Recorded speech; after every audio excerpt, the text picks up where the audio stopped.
City परीक्षा सरीगला 11 तारिख दिन सरी जाइए अगस्ट 11 आप परे कौन कहीं सबु पिला अपेक्षा करिसेंती गोटिए जिनिस को सेटा होची कौन ना सिटी रो रिजल्ट।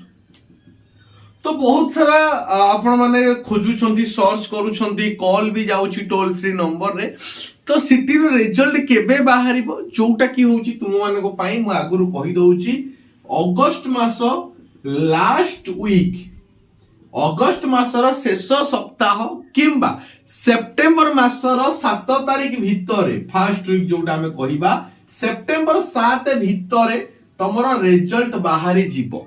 तो रिजल्ट बाहरिबा पूर्वरु प्रथमे गोटे जेमती गोटे मूवी रिलीज होला पूर्वरु प्रथमे टीजर आसे तापर ट्रेलर आसे तापर जाई मूवी आसे। तो ये भी सेमती आगे आसीबो प्रथमे तुम मानको पाई जेमती आसी जाई छी टीजर जेमती कौन कि नाइ तुम माने प्रथमे देखि देलो कि कौन कौन सब क्वेश्चन के टाइम रो क्वेश्चन कौन अछि तापर तुम मानकर स्कोर कार्ड आसीबो। स्कोर कार्ड आसी गला तो स्कोर कार्ड जते बेले तुमरा आसीबो तो स्कोर कार्ड रे तमे जानि पारिबो कि तमरो केते कोन मार्क अछि। तो तमे से ऑब्जेक्शन भी रेज करि पारिबो। ऑब्जेक्शन रेज माने कोन तुम जते जानिथिबो कि हां एटा भूल अछि सेटा ठीक अछि। तो आ गोटे जिंसो आसे कोन कि नॉर्मलाइजेशन। नॉर्मलाइजेशन कोन तो नॉर्मलाइजेशन हेई कि ही तमरो स्कोर कार्ड आसे। मन कर तुमे जानिछो कि प्रत्येक दिन मिनिमम 3टा शिफ्ट होउथिला। तो एई जो 3टा शिफ्ट हुए तो एई शिफ्ट रे कोन हुए ना को शिफ्ट रे क्वेश्चन टिके माने इजी पकाई को शिफ्ट रे इजी माने क्वेश्चन टिके बहुत हार्ड पकाए को टाइप रो माने को शिफ्ट रे क्वेश्चन इजी रु मॉडरेट लेवल आसे। तो एई बळी भाबरे क्वेश्चन आसे। तो एठी कोन करा जाय तो तुमको नॉर्मलाइजेशन करा जिवो। तो जो नॉर्मलाइजेशन ने कोन होबो ना समस्त इक्वल हे कि तुमरो मार्क आसी जिवो। मो कथा बुझी पारलो। तो केते मार्क रखिले हमें सेफ बोली भाबिबा आउ केतेटा सिलेक्शन आसे। तो first selection second selection third selection सेटा तो अलगा कथा।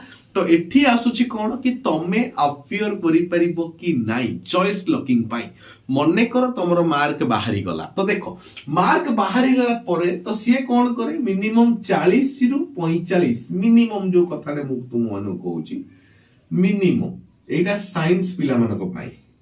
तो 35 रु 40 जदि मु कहिबी ताले आर्ट्स पिला मानको पाई एई भली भाबरे तमरो मिनिमम जोडा कि मार्क एति कि तुमे रखिथिले तमे चॉइस लॉकिंग रो सुविधा पाइबो। मो कथा कोन बुझी पारुचो। तो साइंस पिला मानको पाई 40 रु 45 एई स्कोर ता देखो आ आर्ट्स पिला मानको पाई 35 रु 40 एई भलिया स्कोर काहेकि ना एबे जो क्वेश्चन जो परीक्षा रे आसीतला इजी रु मॉडरेट लेवल आसीतला गोटे दीटा शिफ्ट रे कोन कष्ट टिके आसीतला न इजी रु मॉडरेट क्वेश्चन आसीतला। तो देखिबा को पड़िबो केते पिला केते रखी छंती मार्क।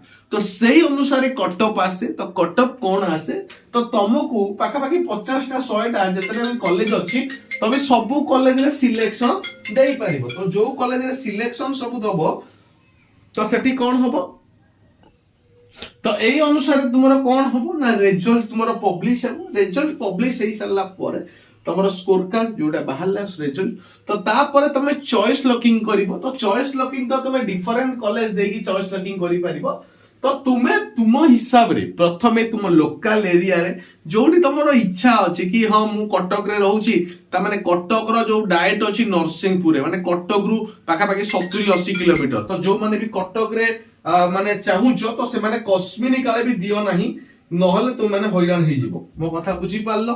तो एमती तुम माने जोटी चाहुचो तो तमे प्रथम तमरो सिलेक्शन 1 रे दबो 2 3 4 5 एमती देगी तम सिलेक्शन तुमरो जोटी तुमरो इच्छा अछि तो तमे फर्स्ट प्रेफरेंस देई देई चलिबो। तो मने करो फर्स्ट सिलेक्शन ने जो कटअप आसिला तो से कटअप रे तमरो तो वर्तमान कौन है ना तुमरो सिलेक्शन आसिला कि 4 नंबर सिलेक्शन देलो कि 3 नंबर देलो कि 2 नंबर देलो। तो जो अनुसार तुमरो सिलेक्शन दिया जिवो तो तुमरो फर्स्ट मने करो 4 नंबर रु तुमरो सिलेक्शन आसी गला। तो 4 नंबर सिलेक्शन आसी गला परे तुमर जो पेमेंट डिपॉजिट करा जिवो तो तुमर पाखा पाखी 1600 ना केते टका रहउची। तो सेथुरु 200 टका तुमको रिफंड हे जिवो सेकंड इयर सरला परे रिफंडेबल अछि।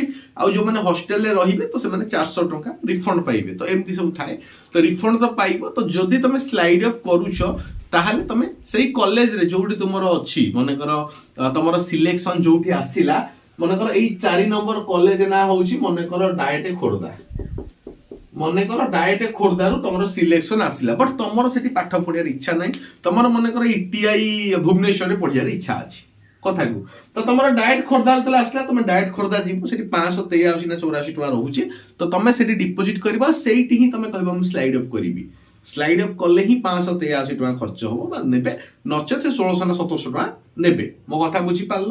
ତ ସେଇ ତମେ ଯେତେବେଳେ ସ୍ଲାଇଡ୍ ଅପ୍ କରିବ, ସ୍ଲାଇଡ୍ ଅପ୍ ସବୁବେଳେ ଉପରକୁ ଯିବ, ତଳକୁ ନୁହେଁ। ତମେ ଭାବୁଥିବ କି ମୁଁ ମୋର ଏଠି ଇଟିଆଇ ଦେଇଛି, କୋଉଟା ମୋର 5 ନମ୍ବର ଇଟିଆଇ ଦେଇଛି, ତ ମୁଁ ତଳକୁ ଖସିବି, ତଳକୁ ଖସି ପାରିବ ନାହିଁ, ତମେ ଉପରକୁ ଯିବ, ମାନେ ତୃତୀୟ ସିଲେକ୍ସନ। ଯଦି ନେକ୍ସଟ ସିଲେକ୍ସନ ଯେତେବେଳେ ବାହାରିବ, ମାନେ ଫାର୍ଷ୍ଟ ସିଲେକ୍ସନ ବାହାରିଲା ତମର ଏଇଠି ହେଲା, ସେକେଣ୍ଡ ସିଲେକ୍ସନ ଯେତେବେଳେ ବାହାରିବ ତା ଉପର କଲେଜ ହୁଏତ 2-3 ନମ୍ବର ଆସିପାରେ, ହୁଏତ 2 ନମ୍ବର ଆସିପାରେ, ହୁଏତ 1 ନମ୍ବରକୁ ବି ଆସିପାରେ।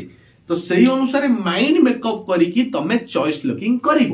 ମୁଁ ଭିডিଓ କରିବି, ଡମି ବି ପକେଇବି, ଏଠି ଗୋଟେ ପିଲାର ଆପ୍ଲାଏ କରିବି ସିଲେକ୍ସନ ଦେଇକି, ତମେ ଦେଖିବ ସିଷ୍ଟମ ଅଲରେଡି ଅପଡେଟ୍। ତ ଏ ସବୁ ଜିନିଷ ତମମାନଙ୍କ ପାଇଁ ଆସିଯିବ ଖୁବ ଶୀଘ୍ର। ତ ବେସିକାଲି ପିଲାଙ୍କର ଡାଉଟ୍ ଥାଏ କଣ ସ୍କୋର କାର୍ଡ ଉପରେ ଆଉ ଆମର ସିଲେକ୍ସନ ହବ ନା ନାହିଁ। ମୁଁ କହୁଛି ଦେଖ, ଯଦି ଏତିକି ମାର୍କ ତୁମର ଅଛି ଏକ୍ସପେକ୍ଟେଡ ମାର୍କ, ତାହେଲେ ତମେ ଭାବିକି ଚାଲ ତମର ସିଲେକ୍ସନ ହବ, କିନ୍ତୁ ସ୍କୋର କାର୍ଡ ପାଇଁ ଅପେକ୍ଷା କରିବା। ଆଉ ମାତ୍ର କେତେ 7-8 ଦିନ ବା 10 ଦିନ ହାଇଷ୍ଟ, ଏଇ 10 ଦିନ ଭିତରେ ଯାହା ହବାର କଥା ହବ।